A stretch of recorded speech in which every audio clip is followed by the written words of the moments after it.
Are we being videotaped too? Mm-hmm. So they'll see. Yeah, if you look right here, this will be what they see. Okay, got it. So usually I do like 2 camera setup, and I have an engineer, but my engineer's not here. So Gotcha. holidays. So, yeah, that's basically it. Okay. All right. Welcome.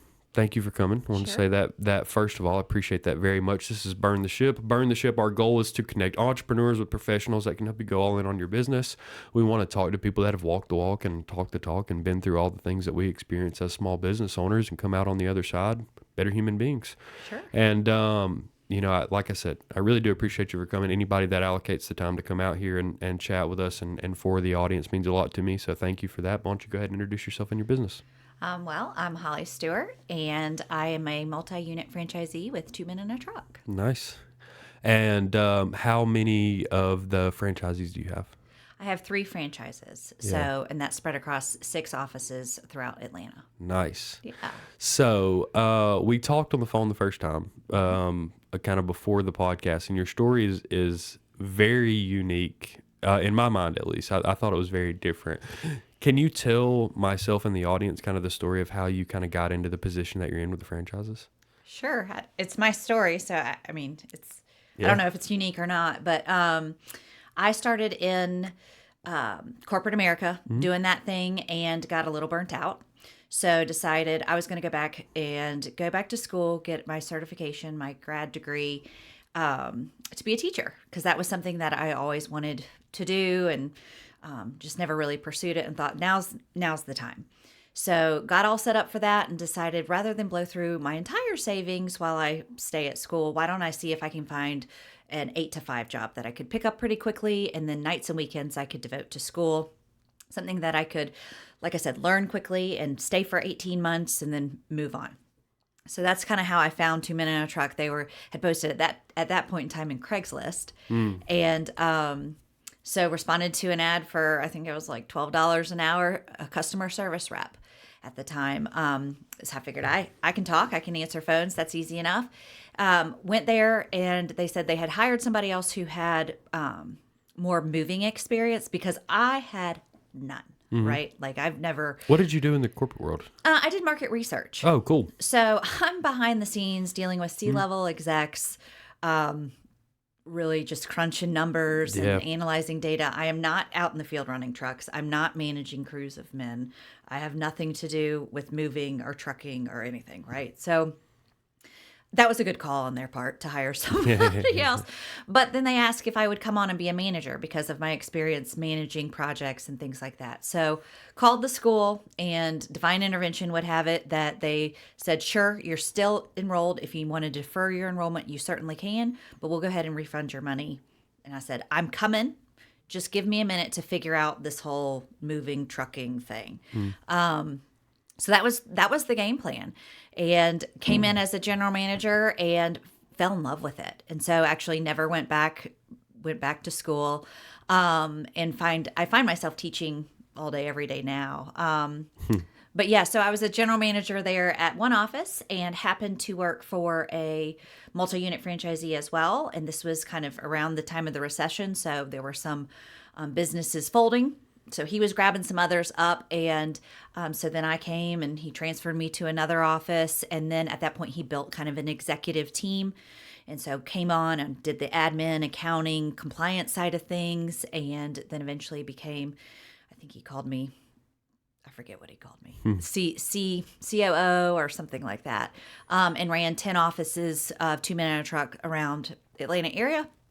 And then eventually back in, I guess, 2015, started to buy him out and become an owner myself. So, Sure. yeah. What's it been like since then? It's been fun. 2015 to now is 8 years that have been like 8 of the most unique years that the world has ever seen, though. I mean, as far as business goes. Right. It's been very different. I want to know, what was the process like of buying them out? Like, what does that look like capital-wise? Because I think that scares the hell out of a lot of people. It does me. Sure. And then I'm also curious, like, what kind of iterations has your business gone through? You know, I think a lot of people look as a franchise as like business in a box, you know, set it and forget it, just keep moving. Maybe that's true for some people. I'd seriously doubt that that's true for you. Sure. So I'm curious just kind of what phases that you go through whenever you're working with a franchise, kind of at the scale that you're working with. Sure. Well, as far as capital, I would say if you've got the drive, just work hard and you'll find a way. I was a single mom. Came out of college making, I think it was $28,000 a year. That's not a whole lot of money to be tucking away for savings. I'm not a trust fund baby. I'm not coming from some $1 million family that has money to play with or anything like that. But I worked really hard, and the owner saw that. And I will, to circle back to something you said earlier about my story being unique. It is unique potentially in the grand scheme of what you see, but at least in my world, it's not that unique. Whether that be in 2 Men and a Truck franchise or potentially at other franchises as well. It's a very easy environment to work hard and work your way up, learn everything, and then kind of take that next step. It's almost like a logical next step. Yeah, for sure. I think what's unique to me about it is that you had like a million opportunities to quit, though. You know what I mean? Oh yeah. Because you There could were have done times. so many things. You could have went back to school, like you're a single mom. You could have done so many different things at that time. And it was just interesting to me how your brain decided, I'm going to go here and figure it out and work really, really hard. You know what I mean? Because Sure. that is not the natural human response, I think, to that. Yeah. Is like, it is easy to do nothing. You know what I mean? Sure. It is easy to like, you know those people that are always in that transition period. I'm going back to school and I'm almost done and like I'm about to do the next thing with my life, and Right. like you grabbed a hold of it and like made it your own thing, which I think is very, very unique. Well, thanks. I think that's just my personality. I'm not the person who wants to be. I don't like being in limbo. I'm okay. I can be comfortable in the uncomfortable. You have to learn to do that as a business owner to some extent, especially in these past 8 years, like you mentioned. But yeah, I mean, you give me a challenge, I say accepted, and I am competitive probably to an unhealthy degree, Yeah. truth be told. So I just loved that I could see one reason I guess I stuck with it initially was because I could see the difference I could make very quickly. Being a small business, you can make a small little change that you're like, I don't know, this isn't some big radical idea. It's just one little thing, but let me make this change on Monday. And it's made a radical difference in your business, and you can see it by Thursday or Friday. Right. So I think that's really what I fell in love with. Just that small business ability to do that. So then every challenge that presented itself, there were definitely times I thought about quitting. It's an easy thought to have, like Yeah. you said. But then what? Then where do I go? Do I want to start over? This is fun. This is exciting. And if you really take a step back, it's fun and exciting way more than it's stressful. And the stressful parts, the parts that are hard work, like we were talking about earlier, you almost get more gratification out of those. So as For sure. doing the work isn't always the most fun, but coming out and knowing all the work that went through it is kind of glorifying, Yeah. Oh, yeah, for sure. So- Being able to see it. I think a lot of businesses are like that where it's hard to see. Well, Yeah. it's hard to see it's almost hard to see the forest for the trees. You know what I Sure. mean? Like you get so inside the very small, minute things in your business, and it's hard to see kind of the grand scheme of things. It seems like you could kind of juggle both of those things pretty well. Like you could see the impact on a large scale, and then you kind of have that brain where you can kind of go in and audit those processes and figure out what is working and what's not, which is a very valuable thing in the franchise space. Yeah, it's interesting you say that. I actually give my employees at any new hire, I have a couple. I'm a very visual person. So I'm like, let me go ahead and give you these couple visuals because I'm going to reference them and you need to kind of know what I'm talking about. And one of them is about a forest and that we've already carved the path for you. And that's what franchising does as well. To kind of follow up on your question about business in a box. There's a forest and people have tramped on this trail before, so you can see the trail. But in this forest, there's trees popping up all the time that are unexpected in your path, and you've got to chop them down or figure out to navigate around them, just overcome those obstacles. The key is, like you said, in the forest, if you focus too much on the trees, then you get around this one, get around this one, get around this one, and forget where you're going. And you wander off to the edge, and then in my analogy, I have an electric fence with all the Yeah. compliance, buzzes you back in. So you want to stay on that trail.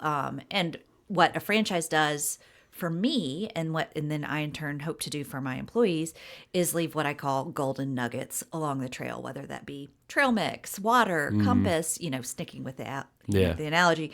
Some things you are required to pick up, other things are your choice, but don't come complain to me if you chose not to pick it up and you wandered off and got lost in the forest. So I do think that you have to attack what's in front of you, but then always back up and remember where you're going and reset your mindset. So I do think I don't know if that's a unique skill, but I think it's something that's important to do and something I try to ingrain in my employees. I think, yeah, I agree. I think maybe unique skill, like the way that I'm saying it is not like, I'm not reflecting it correctly, exactly what I mean by that sometimes.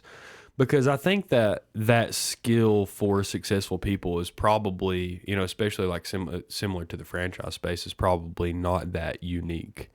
But well, I mean, it's not something. I do think it's probably a trained skill. That was what I was about to say. I just think it's learned behavior. You know what I mean? And I think that what like inhibits our audience a lot of times is like the fear of all of these things that you feel you don't know how to do.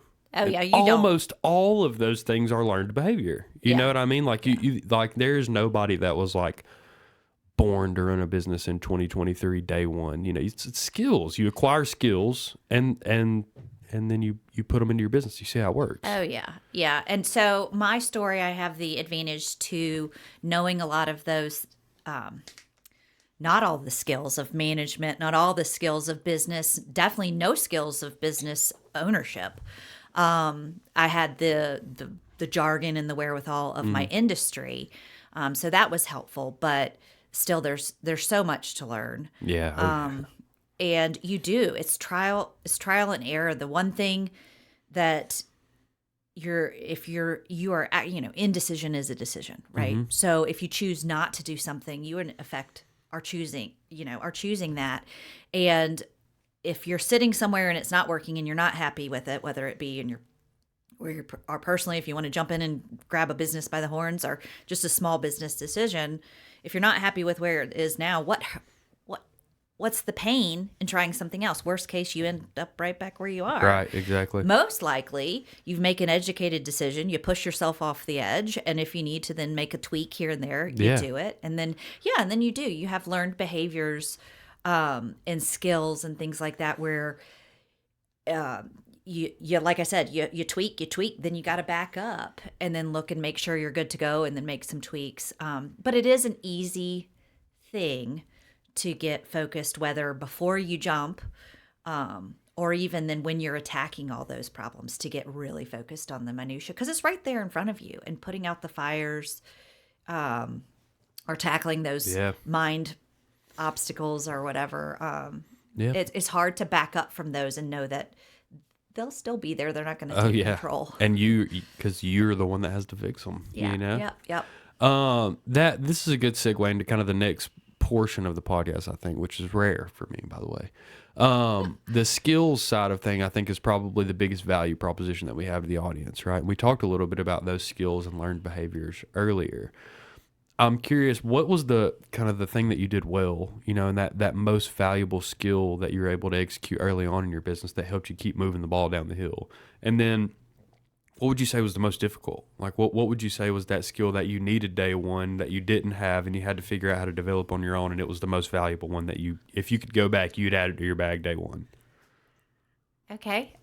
Well, my most valuable skill that I do feel like I walked in with on day one is whether it be, I don't know what the trait, what the actual word is. I don't know if it's charismatic or whatever, but I'm a likable person and I can get people, and I'm very excitable, right? Yeah, so it's that awesome energy. Yeah, exactly. Maybe that's what it is. I have really good energy, so I bring that energy in, and I really value being authentic. Yeah. I was going to say vulnerable, but which is also true. But and I'm going to shoot it to you straight, and I'm going to be really transparent, and all of those things together it was easy to kind of get buy-in from my staff. They were ready to follow. They didn't want to let me down. Yeah, It's like, what are we going to do? Good trait of a leader. Yeah. Is that energy and ability to excite people. Yeah, yeah. And given, I'm not scared to get dirty myself. So it wasn't a go do that and me, it's exciting. We're doing this. High five. Let me get in here with you. It's always a we versus an I. So having that sort of mindset, and a very humbling mindset, because like I said, I didn't come in and think myself bigger or come in with tons of money. I worked my way up, and at the end of the day, they can all quit and go get another job like tomorrow. Mm-hmm. I'm the one who's in hot water, right? Yeah. So I'm the one that cares the most. So I'm the one that's ultimately going to work the hardest. And if you sit, like you said, path of least resistance, right? It's easy to do nothing. Oh, yeah. If you take that route, at least in my mind, that's not going to get you where you need to go. So I guess that goes back to my personality of just digging in and not giving up. But that was probably the thing that has served me the longest, and been, and it's not that I'm, I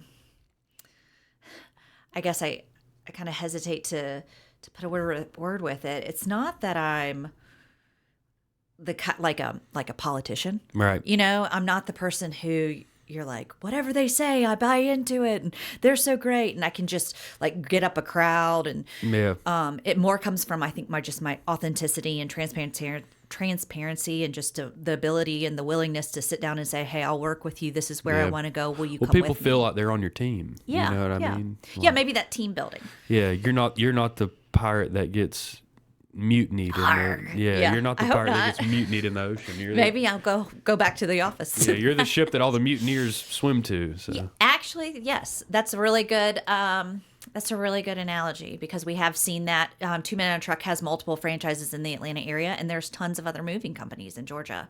And we have found many times where they've worked somewhere else and they're like, but we've heard about you and we want to come over here. So that's probably been one of my best skills. And I would say that because I can't do it alone. Yeah, for sure. And so having other people who care as much as you care or close to it is hard to find. It's hard to simulate that yeah, too. it really is. And that's it's like the one thing you can't fake is like whether people are excited to be there or not. No, you can't. And no one's ever going to care about your business as much as you do. So if you can get somebody to get close, to fight for it when you're not there, that puts your mind at ease, and that allows your impression to continue even when you're not there. So sure. It keeps that machine going. Have you used your story to inspire your employees?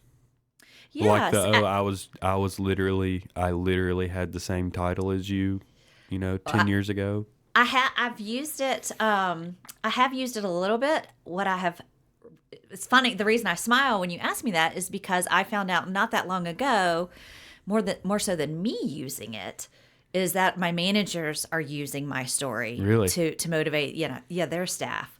But I do. I always tell them, here, look, before I came onto 2 Men on a Truck, when I worked for the market research company, it was also small business. And I said, I would never want to own a company. So I'm coming from never wanting to own a company to then coming in as a CSR, where the top job is a general manager, right? And here I am. I then got a job, this head of 10 offices, which was 5 franchises, accounting, all these jobs that didn't exist when I got hired. Right. Like when I got hired and when I was working hard, I couldn't even see way far ahead because it wasn't there. And then franchise ownership, like I had already denounced that. So that's not where I was going. I just worked hard. And so I tell them, I was like, listen, I give 100% every day to my business. And in turn, the coolest thing about here is it's going to give you 110% back. Yeah. And my franchisee, he says that somebody did this to him, and he's told this story, inspired me. So I tell the same story, and I follow the same practice, is that if someone needs to be promoted, if someone needs a raise, if someone has the job skill, but I don't have the means to backfill it or whatever, that's not going to hold them back. Right. So I guess I foster that attitude that I came in with and the underlying presence of my story.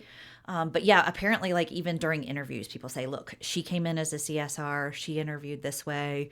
Then she went this way. You can go far. If you want to be a business owner, come on. If you want to stop anywhere along the way, come on. She's proof that it's possible." So Yeah. I hear they do use my story. Yeah, I don't blame them. Seems like a valuable sales nugget to be able to use when you're interviewing people. I would use it too. I guess it's one of those gold nuggets I left along the trail. For sure. Yeah, you left it for the managers. Yeah, without even realizing it. Tell me this: what was hard? What was the hardest All of thing? it. Yeah. No, I'm kidding. The part that I didn't know that was hardest for me to overcome personally was going from being in the day-to-day and being a manager to Taking being yourself an owner. out of that. Yeah. I understood it in theory. And I did work on the business versus in the business.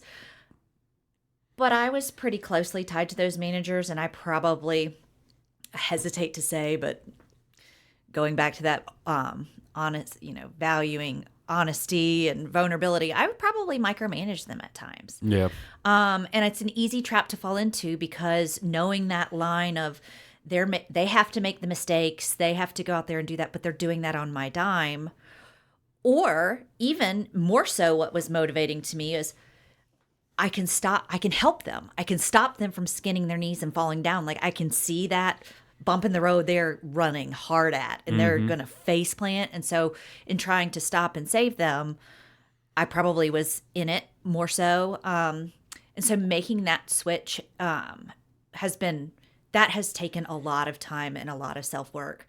But it's been liberating. It gives me the freedoms and luxuries that I'm supposed to have that go side and side with the risks, which I feel like over the past couple of years, I've really felt the risk side of things.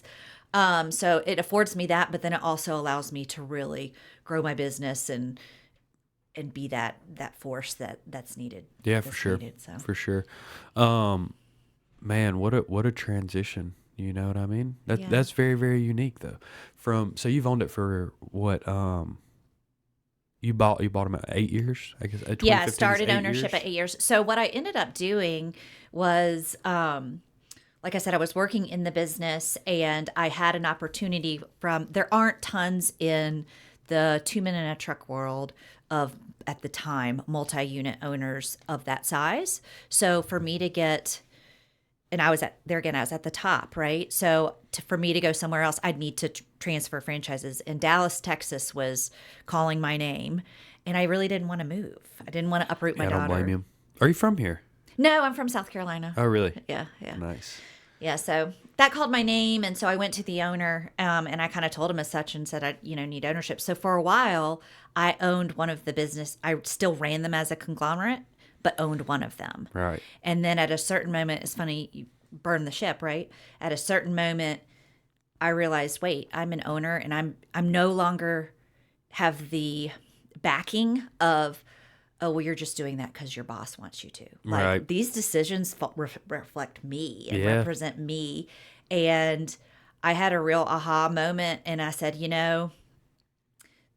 if I'm going to do this, I want to do it right. I want to do it my way. I want to do it a way where I don't feel like I'm having to make excuses or defend myself. And I want all of them. And we're going to go. So I actually broke off, which was scary, talking about like that capital, because I had a solid income, steady income. And I said, I'm going to leave that and just focus on mine. And I really said, I'm going to leave that and focus on mine and set mine up the way I want it set up. So I came out, rather than like being knee deep in it at that point, I started immediately to set it up, and I'm going to set it up quickly to grow it quickly. Right. So I don't get stuck way at the bottom. And then of course I got stuck hanging out at the top. But, but yeah. And then when opportunities came up, it was like, I can do this. We can run with it. So. Yeah, for sure. Well, your story is awesome. It really is, because it shows you the value of hard work. You would be surprised the amount of people that don't. It's not that they don't reflect that same opinion, but they don't attribute a lot of their success to hard work. You know that's what I mean? all. That's the only thing that a lot of people are very different from that, though, because they they look back and they see the skills that they developed, and a lot of people, I will say this, are very appreciative to other people. Oh, right? yes. They always give the credit to, I learned this from this guy. This guy helped me out so much. You know what I mean? And I know you probably have some similarity with that, for with the sure. relationship that you had at the beginning of your business. But it is good to know that there are business owners up there that roll up their sleeves and figure it out. Well, that's what you got to do. And I mean, if you're scared, Yeah. you know, I live by the mantra, like, don't let fear motivate, control your life. So I jump off that cliff, and it's scary, but it's so much more anxiety ridden, whatever, to stay on the top of the cliff and think about it forever and ever than to just do it. And then it's like, oh my gosh, it's done. Yeah, it's not that bad. Yeah, it's really not. And then, you figure it out as you go. So you mentioned, like, you don't know everything. It's like, of course you don't know everything. Yeah. And you know what? You're going to get some bumps and bruises, but some of them, like, it's a less of a bump when you're moving fast and you got it than sitting still and, like, getting this huge bump. It's a funny story. So, like, I've watched 2 Men in a Truck build and the moving industry build, and my mentor beforehand, my boss, he really did it. He was kind of at the beginning with them, and he was a builder before. He didn't know anything about trucks either. He just knew there was a market, and his son wanted to do it, and so he said, okay, well, I've got 2 guys and I can buy a truck, and let's figure this out. Yeah. And so they hit the road, and they got so he's buying trucks, and the guy calls him from Memphis, Tennessee, that he's buying the trucks from, and says, you've got to pull over at the weigh stations. If I keep getting phone calls about who that is, I'll get in trouble. So the DOT rules are you have to pull in at a weigh station if you're a commercial vehicle. Stand in the line like that. The ones you blow past when you're going down the interstate, right? You got to stop at those. Well, he didn't know, so he wasn't telling his guys to stop. They don't know. They're not stopping. And the only thing that they can see as the truck flies down the interstate at 70 miles per hour is this 2 Men in a Truck brand. And they're like, so they call the guy and they're like, I think you're selling 2 Men in a Truck trucks.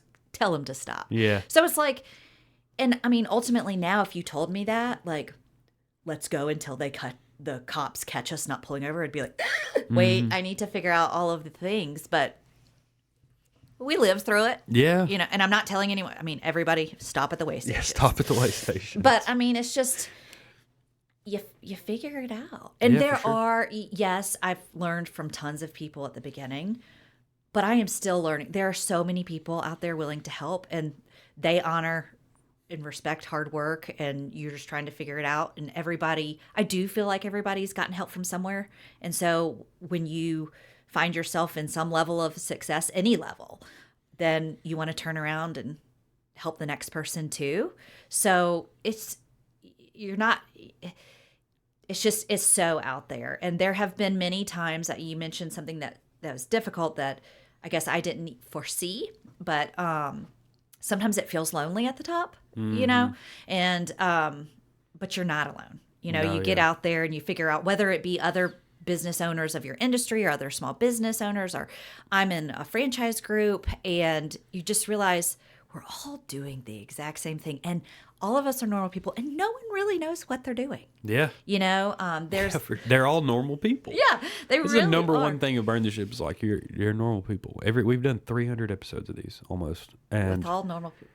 Normal people. Well, we have a group that's like, in our group, you go there and it's like, praise them, they're doing awesome. They hit all the records, get all the things, right? And I overheard one of them talking to somebody. He goes, oh my gosh, you were the first to hit 1 million in a month. Like, how did it feel? And he just looked and he said, dude, man, it was a shit show. Yeah. So it was like hearing that honesty. And then it's not like everything just went perfect. Right. I mean, he's like, and I'm like, well, mine feels like that sometimes. So, and if his feels like that, then maybe it's okay. Another franchisee told me one time, he was like, yeah, sometimes you're worried it's all going to collapse underneath you and you get imposter syndrome. And I'm like, I feel that way. So if you feel that way, then maybe I am supposed to be here. Yeah, like, this is just, everyone's a normal person. Everyone has the normal feelings. They just pick to act on the ones that they pick to act on. Yeah, for sure. No, yeah, that's very, very true. Well, I appreciate you coming. Absolutely. Thanks for having me. I think this is the first time that I've ever done an interview where you've articulated so precisely what it's like to burn the ship that I don't even have to ask. Burn it down, man. Just do it. Just leave it. Normal in the people, dust. and you'll figure it out. Yep.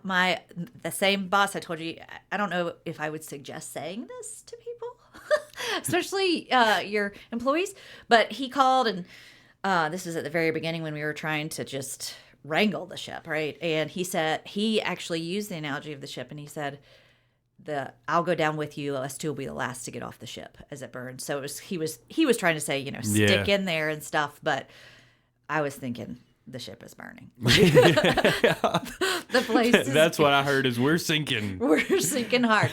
No, but yeah, I mean, that's funny. The ship is burning regardless, right? Oh, yeah. So recognize it and move forward, or sink with it. And you have to do it at some point in your life. Oh yeah. Like you have to Cut the you ties. have to do it in some direction. Yeah. Just bet on yourself. You're a normal person. Yeah. And there's a bunch of people out there. Everyone that has ever done burn the ship, I'll speak for every single one of them, will help you. Like they'll answer your questions. They're just good people, and it is. I love getting calls like that. I used to be part of another, I didn't mention it, but I did dabble in another franchise system and was a multi-unit franchisee over there. And somehow I got on the list of people to call about experience. And I was on it when I was in it. And now I'm on the list of call her because you're out of it. And they didn't ask me. And I don't have all positive things to say. So it's not like they handpicked me, but I love getting those calls because you talk to them and it's like, yep, that's normal. Yep, that's normal. Yeah. Okay, like you actually sound way more equipped than me. Like, yeah, for sure. You'll be fine. So no, it's exciting. I think where you're going is exciting. Thanks. Like I said, I'll work on this over the next couple of weeks and I'll put it out. This has been one of my favorite ones I've ever done, actually. It really has. It really has. Well, if someone beats me, call me and I'll come back to beat them. All right, cool. All right, thank you. Burn the ship.